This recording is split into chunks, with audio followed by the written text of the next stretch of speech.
कोई फैसला नहीं हुआ। पाकिस्तान की बेचैनी बढ़ रही थी, उसको कश्मीर के बिना पाकिस्तान का नक्शा अधूरा अधूरा दिख रहा था। जिन्ना एडमेंट थे कि कश्मीर चाहिए। कश्मीर का राजा ढुलमुल कुछ बोले ही नहीं। जिन्ना मिले तो हाँ सोचेंगे, ये मिले तो सोचेंगे। वो डरा क्यों हुआ था?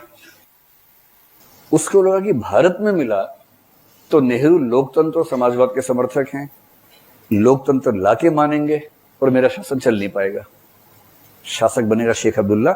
शेख अब्दुल्ला से वो इतना गुस्से में रहता था कि शेख अब्दुल्ला की आंदोलन की वजह से उसे शेख अब्दुल्ला को गिरफ्तार करवा रखा था। शेख अब्दुल्ला 1946-47 में गिरफ्तार थे, जेल में थे, राजा ने गिरफ्तार करवा रखा। अगर वो पाकिस्तान में जाना चाहता तो क्या चिंता थी कि पाकिस्तान इस्लामी शासन है, इस्लामी शासन में हिंदू राजा चल नहीं पाएगा, तो उनका इस्लामीकरण इसको नहीं छोड़ेगा, भारत का लोकतंत्रीकरण राजशाही को स्वीकार नहीं करेगा। वो चाह रहा था कि मैं राजा बना रहूं, जो कि संभव था नहीं उस दौर में, तो चुप रहा। इधर पाकिस्तान की तरफ से गलती हुई, बड़ी गलती हुई, जिसकी सजा उसने भुगती, और हम थोड़ा और समझदार होते, हम शायद ज्यादा फायदे में होते। 20 अक्टूबर 1947 का प्रसंग है ये।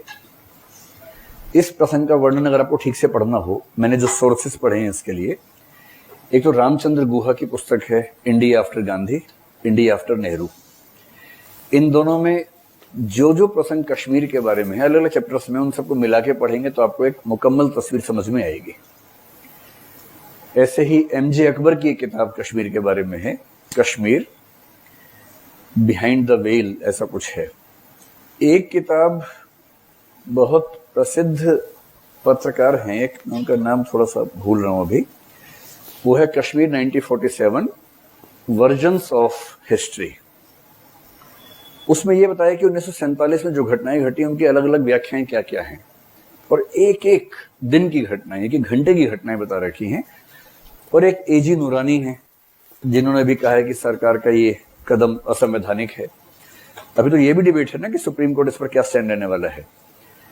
जो सरकार के समर्थक कानूनविद हैं वो सब कह रहे हैं कि एकदम ठीक है। जैसे आप मुकुल रोहतगी से पूछें तो एकदम ठीक है, कोई दिक्कत नहीं है, या सुभाष कश्यप से पूछे एकदम शानदार है, कहीं कोई दिक्कत नहीं है। लेकिन जैसे ही आप पूछेंगे एजी नूरानी से, वो कहेंगे असंवैधानिक है। अभिषेक मनु सिंघवी असंवैधानिक है, कपिल सिब्बल असंवैधानिक है। तो संवैधानिक है या नहीं ये भी डिपेंड करता है किस पार्टी से जुड़े हुए हैं, इस पर तय होता है। और जिन वकील ने कुलभूषण जाधव का केस लड़ा था, क्या नाम था उनका? हरीश साल्वे। हाँ, हरीश साल्वे ने भी कहा कि संवैधानिक का कोई दिक्कत नहीं है, एकदम नेचुरल है, सही है। पाकिस्तान को लगा कि अगर हम हमला करते हैं कश्मीर पर तो ये बात इस तरह से आएगी कि पाकिस्तान ने आक्रमण किया है, इसलिए हमारा स्टैंड कमजोर हो जाएगा। लेकिन जूनागढ़ को देख चुके थे, जैसी जनता विद्रोह करती है तो उसके बाद वो बात माननी पड़ती है जो जनता कह रही है, चाहे शासक ने कुछ भी कर दिया हो। और जिन्ना को भरोसा था कि जनता पाकिस्तान के पक्ष में है, तो जिन्ना ने सोचा कि हम सैनिक अभ्यास नहीं करेंगे। अपनी ही सेना के एक सीनियर व्यक्ति अकबर खान को ये जिम्मा दिया गया, और अकबर खान ने वजीरिस्तान के ट्राइबल मुस्लिम्स की एक फौज को, जिसको आजाद कश्मीर सेना कहते हैं, आजाद कश्मीर फौज कहते हैं, उसको तैयार किया। पाकिस्तान की सेना के बहुत सारे लोग असैन्य वेशभूषा में शामिल हुए। ये मैं सुनी सुनाई बात नहीं कह रहा हूं, ये बात पाकिस्तान ने यूएन के सामने मानी थी बाद में, मैं उसी की बात कर रहा हूं। और 20 अक्टूबर को करीब 10,000 लोगों की सेना वजीरिस्तान, जो पाकिस्तान का हिस्सा है, वहां से निकली और श्रीनगर की ओर बढ़ी। ट्रकों में, बहुत सारे ट्रक उन्होंने लिए, 1000-2000 ट्रक, उनमें वो सब लोग निकलना शुरू हुए। इसके बारे में पता चला हरि सिंह को। हरि सिंह को पता नहीं क्यों बहुत भरोसा था अपनी सेना पर। उसने कहा कि देखो, मेरी सेना जब तक है ये कुछ नहीं बिगाड़ पाएंगे हमारा। हरि सिंह के ब्रिगेडियर थे राजेंद्र सिंह, जो शहीद हुए इस युद्ध में। उन्होंने कहा कि हुजूर, एक बात का ध्यान रखिए, आपकी सेना में 50-60% लोग जो सैनिक हैं, सिपाही हैं, वो मुसलमान हैं, वो आपके प्रति निष्ठा रखते हैं। लेकिन अगर उस सेना ने उनको ये प्रलोभन दिया कि हम इस्लामी राज्य बनाएंगे तुम्हारा ओहदा बढ़ेगा, सुविधाएं बढ़ेंगी, तो ये खतरा है कि वो उनके पक्ष में चले ना जाएं, क्योंकि सैनिक बहुत गरीब होता है और ऐसे लालच आराम से नहीं छोड़ सकता है। हरि सिंह को लगता था कि नहीं, ऐसा कुछ नहीं होगा। हरि सिंह ने कहा ठीक है, युद्ध करते हैं, मैं चलता हूं। राजेंद्र सिंह के मन में भाव आया कि अरे भाई, तुमसे ना हो पाएगा, तुम छोड़ दो इस बात को। कहा कि आप रुकिए, हम देखते हैं, चिंता मत कीजिए। ये सेना अगले 1-2 दिन में मुजफ्फराबाद पहुंच गई। मुजफ्फराबाद का मतलब जो अभी आजाद कश्मीर जो पाकिस्तान बोलता है ना,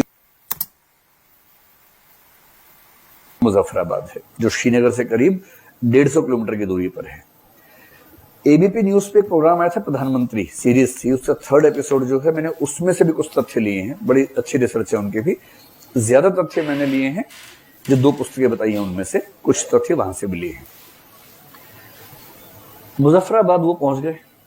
अब सिर्फ 150 किलोमीटर की दूरी पर श्रीनगर है और वो सब हथियारबंद लोग थे।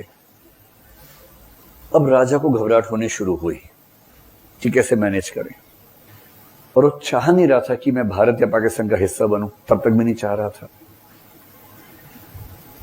अगले दिन ये लोग और आगे बढ़ते बढ़ते उरी के पास पहुंचने वाले थे,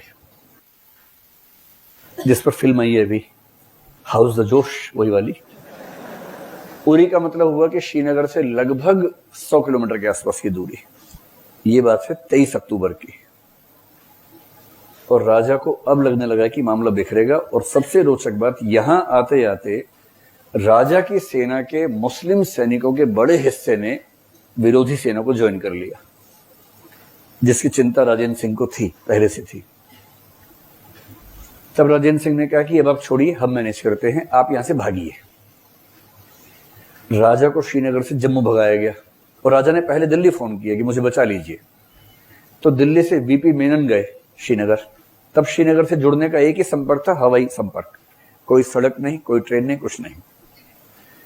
मेनन ने कहा कि बताइए क्या चाहते हैं। उसने कहा मैं फंस गया हूं, मुझे बचाइए। तो उनका कि ठीक है, मैं बात करता हूं दिल्ली जाके। मेनन दिल्ली आए। मीटिंग में पटेल, नेहरू, माउंटबेटन सब बैठे हुए थे। मेनन ने बताया कि राजा ने गुहार लगाई है। अच्छा, नेहरू पटेल शायद हेल्प कर भी देते। माउंटबेटन ने स्टैंड लिया कि जब तक कश्मीर भारत का हिस्सा है ही नहीं, हम सैन्य सहायता कैसे दे सकते हैं। और यदि वो भारत का हिस्सा नहीं है, फिर भी आप सेना भेजते हैं, इसका मतलब आप अभी अभी आजाद हुए और अभी से अंतर्राष्ट्रीय युद्ध लड़ने लग गए। 47 की बात है, 45 में यूएन बना है। दुनिया भर को उम्मीद है कि यूएन से अंतर्राष्ट्रीय युद्ध रुकेंगे। यूएन की उस समय ख्याति बहुत ज्यादा थी। यूएन बनाने वाले देशों में से एक देश का प्रतिनिधि माउंटबेटन था। तो उसने कहा कि युद्ध लड़ना ठीक नहीं है। हाँ, अगर कश्मीर भारत का हिस्सा होता, तब उस पर हमला होता, तो हमारी जिम्मेदारी बनती थी।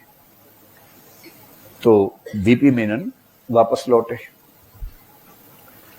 और बताया कि ऐसी स्थिति है। इस बार राजा ने अपने प्रधानमंत्री को, उस समय वहां के प्रधानमंत्री थे मेहरचंद महाजन, जो बाद में सुप्रीम कोर्ट के जस्टिस बने। हमारे भारतीय सुप्रीम कोर्ट के एक जज हुए मेहरचंद महाजन। वो उससे पहले कश्मीर के पीएम थे। हिमाचल प्रदेश के रहने वाले थे। धर्मशाला अगर आप कभी जाएंगे तो वहां उनका बहुत अच्छा घर है।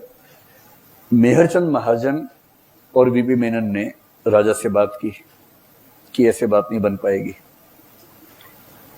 और तब अंत में राजा तैयार हुआ इस चीज के लिए कि एक सेशन करेंगे। तैयार भी कब हुआ, उरी पहुंच चुकी है सेना, मतलब उनकी सेना। राजेंद्र सिंह के पास एक ही तरीका था कि उरी में या उड़ी में एक पुल था, वो अकेला रास्ता था श्रीनगर जाने का। राजेंद्र सिंह ने उस सेना के पहुंचने से कुछ घंटे पहले उस पुल को ध्वस्त कर दिया।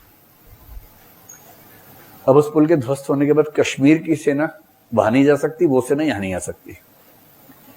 इस वजह से 2 दिन आजाद कश्मीर सेना को रुकना पड़ा उरी में, मैनेज करने के लिए कि हम कैसे क्रॉस करें इस रिवर को।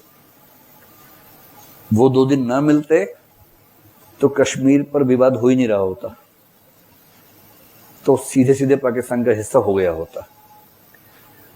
इसी प्रोसेस में ब्रिगेडियर राजेंद्र सिंह की जान चली गई, उनकी मौत हो गई। पर वो 2 दिन दिलवा गए कश्मीर को, उन 2 दिनों ने कश्मीर को बचा लिया। अब ये लोग इतने शैतान बुद्धि के लोग थे मतलब जंगली किस्म की हरकतें कर रहे थे उस समय। इनको आना था कश्मीर में इस्लामी शासन स्थापित करना था, लेकिन वो कबायली लोग थे। जैसे ही उड़ी को पार किया, अगले दिन यानी कि 25 अक्टूबर को 2 दिन के गैप के बाद ये पहुंच गए बारामूला। बारामूला की घटना इनमें से हर पुस्तक में, टीवी चैनल में, सब में विस्तार में बताई गई है। ये इतने बड़े भूखे भेड़िए थे, इतने हिंसक किस्म के लोग थे कि बारामूला पहुंचकर ये एकदम अराजकता की स्थिति में आ गए और वहां की हजारों स्त्रियों का बलात्कार किया, गैंग रेप किया।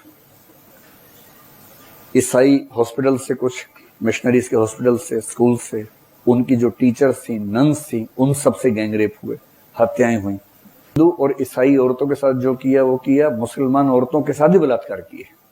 और बारामूला की वो त्रासदी आज तक बारामूला के लोग याद करते हैं। कहते हैं कि जनसंख्या 1/3 बची बारामूला की उस समय, इतना कत्लेआम मचाया इन लोगों ने। और ये सब राजा को खबर मिल रही थी। राजा जम्मू चला गया था पर खबर तो मिल ही रही थी।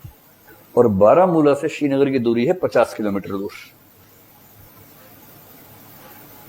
26 अक्टूबर को यह सेना श्रीनगर की ओर बढ़ी और 26 अक्टूबर की शाम तक, लगभग रात होते होते, श्रीनगर को घेर लिया पूरा का पूरा। और अभी तक जम्मू कश्मीर भारत का हिस्सा नहीं बना है। राजा जम्मू में है। वीपी मेनन रुक गए थे श्रीनगर में सिचुएशन देखने के लिए। 25 अक्टूबर को उनको भी भागना पड़ा वहां से मेहर सिंह महाजन के साथ।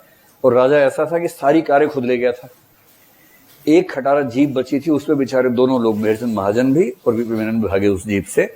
एयरपोर्ट पहुंचे किसी तरह से, रोते पीटते, फिर बचे। इधर माउंटबेटन अड़े हुए हैं कि एक्सेशन के बिना बात नहीं बनेगी। अंत में वीपी मेनन और मेहरचंद महाजन दिल्ली आके इंस्ट्रूमेंट ऑफ एक्सेशन का डॉक्यूमेंट लेके वापस जम्मू गए और राजा से कहा, 26 तारीख की बात है, राजा से कहा कि अब कश्मीर को बचाने का अकेला उपाय है कि आप इस पर साइन कर दें, क्योंकि कल सुबह कश्मीर, मतलब श्रीनगर में तबाही मचने वाली है।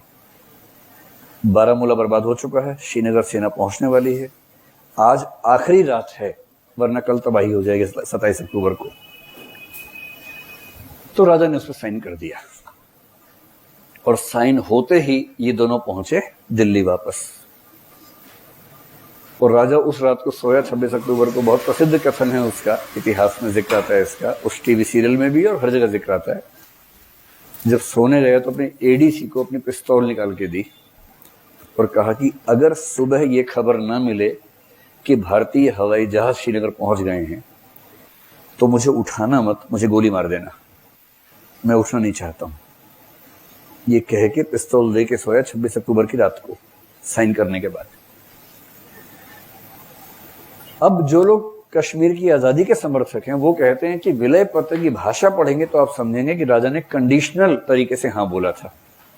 ये बात सही भी है। आप उस विलय पत्र को अगर पढ़ें, मुश्किल से 2 पेज का विलय पत्र है, लेकिन उसकी भाषा सच में ऐसी है कि देख के लगता है कि वो कंडीशनल था। एक तो ये लोग अपना नाम इतना निबंध जैसा लिखते थे ना,